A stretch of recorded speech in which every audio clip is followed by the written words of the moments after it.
আসসালামু আলাইকুম। এখন দেখবেন সংবাদ শিরোনাম। রমজানের প্রথম জুমায় বায়তুল মোকাররম সহ মসজিদে মুসল্লিদের ভিড়। ছুটির দিনে ইফতার টেবিলে ভিন্নতা আনতে অনেকেই ছুটেন চকবাজারে। নকলের মতোই মাদক, সন্ত্রাস ও কিশোর গ্যাং মুক্ত দেশ গড়ার প্রত্যাশা শিক্ষামন্ত্রীর। আগামী বছর থেকে নেওয়া হবে না পুনর্ভর্তির ফি, জানালেন প্রতিমন্ত্রী। ট্রাম্পের বৈশ্বিক শুল্ক নীতিকে অবৈধ ঘোষণা করল মার্কিন সুপ্রিম কোর্ট। কংগ্রেসের অনুমতি নিতে হবে প্রেসিডেন্টকে।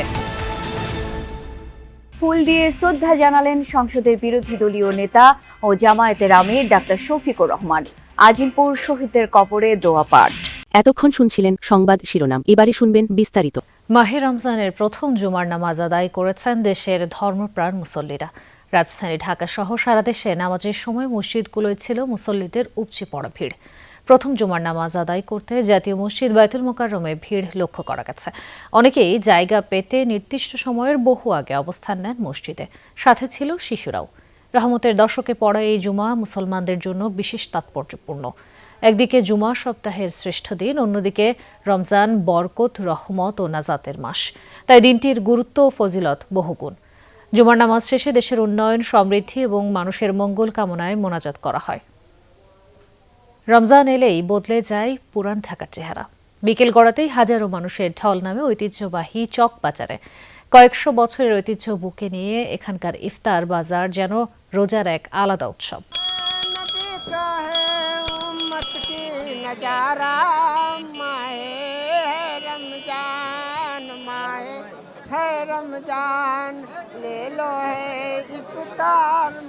রমজানের এই পুরোটা সময় জুড়ে চকবাজারের ঐতিহ্যবাহী সেই ইফতার সমারোহ চলতে থাকে এই পুরো চকবাজার জুড়ে।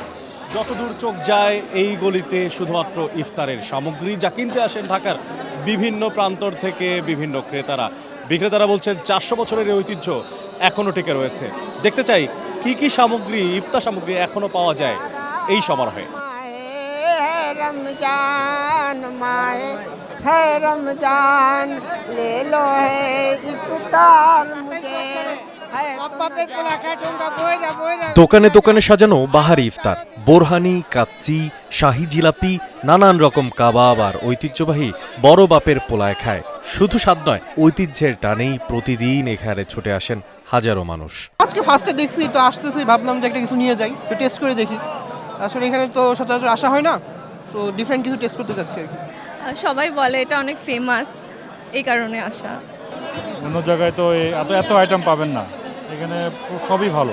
কাবাবগুলো অনেক মজা, তারপরে হচ্ছে মানে সবাই মিলে একসাথে যে কিনার এই আনন্দটা অনেক বেশি ভালো লাগে।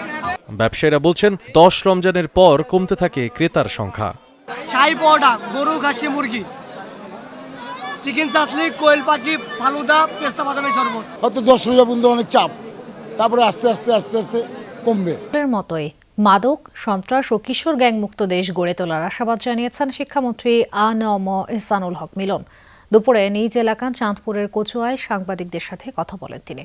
এ সময় মন্ত্রী বলেন, যেভাবে কচুয়া থেকে পরীক্ষা নকল মুক্ত করার যাত্রা শুরু হয়েছিল, ঠিক সেভাবেই দুর্নীতিমুক্ত দেশ গড়ার যাত্রাও কচুয়া থেকে শুরু হবে। এদিকে শিক্ষা প্রতিমন্ত্রী ববি হাজ্জাজ জানান, আগামী বছর থেকে শিক্ষা প্রতিষ্ঠানে পুনর্ভর্তির ফি না নেয়ার সিদ্ধান্ত কার্যকর হবে। মন্ত্রিত্ব গ্রহণের পর প্রথমবারের মতো নিজ নির্বাচনী এলাকায় যান শিক্ষামন্ত্রী এহসানুল হক মিলন। অংশ নেন স্থানীয় প্রশাসনের সাথে মতবিনিময় সভায়। নকলের মতো মাদক, সন্ত্রাস ও কিশোর গ্যাং মুক্ত দেশ গড়ে তোলার আশাবাদ জানিয়েছেন শিক্ষামন্ত্রী। বলেন, যেভাবে কচুয়া থেকে পরীক্ষা নকল মুক্ত করার যাত্রা শুরু হয়েছিল, ঠিক সেভাবেই দুর্নীতিমুক্ত দেশ গড়ার যাত্রাও এখান থেকেই শুরু হবে। কচুয়াকে মাদক মুক্ত করা হবে, সন্ত্রাস মুক্ত করা হবে, ইফতিজি মুক্ত করা হবে। নকল যেভাবে যাত্রা শুরু হয়েছিল কচুয়া থেকে, মাদক মুক্ত যাত্রা আমরা কচুয়া থেকে শুরু করব। এদিকে শিক্ষা প্রতিমন্ত্রী Mohammadpur residential school and college সংলগ্ন জাহাঙ্গীর কবির নানক সরণির নাম পরিবর্তন করে জুলাই শহীদ ফারহান ফাইয়াজ সরণি ফলক উদ্বোধন করেন। এ সময় প্রতিমন্ত্রী জানান, শিক্ষা প্রতিষ্ঠানে পুনর্ভর্তির ফি না নেয়ার সিদ্ধান্ত আগামী বছর থেকে কার্যকর হবে। এছাড়া প্রাথমিকের সহকারী শিক্ষক ও প্রধান শিক্ষকদের বেতন বৈষম্য সিদ্ধান্তের আলোচনা চলমান।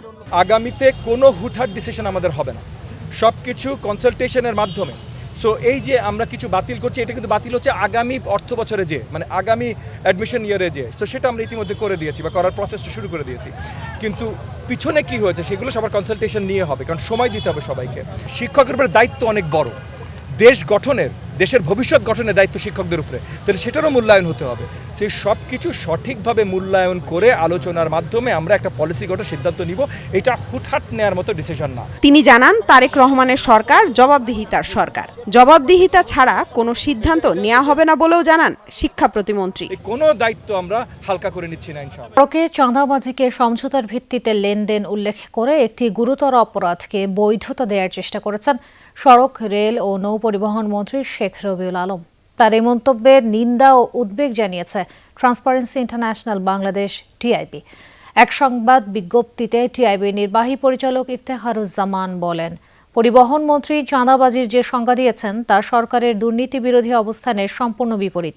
তিনি বলেন, ক্ষমতাসীন দলের নির্বাচনী ইশতেহার ও জাতির উদ্দেশ্যে দেয়া সরকার প্রধানের ভাষণে দুর্নীতি নিয়ন্ত্রণ ও প্রতিরোধের অঙ্গীকার করা হয়েছে, কিন্তু চাঁদাবাজির পক্ষে সড়ক পরিবহন মন্ত্রীর মন্তব্য হয় দেশের ওপর মার্কিন প্রেসিডেন্ট ডোনাল্ড ট্রাম্পের আরোপিত শুল্ক বাতিল করেছে যুক্তরাষ্ট্রের সুপ্রিম কোর্ট।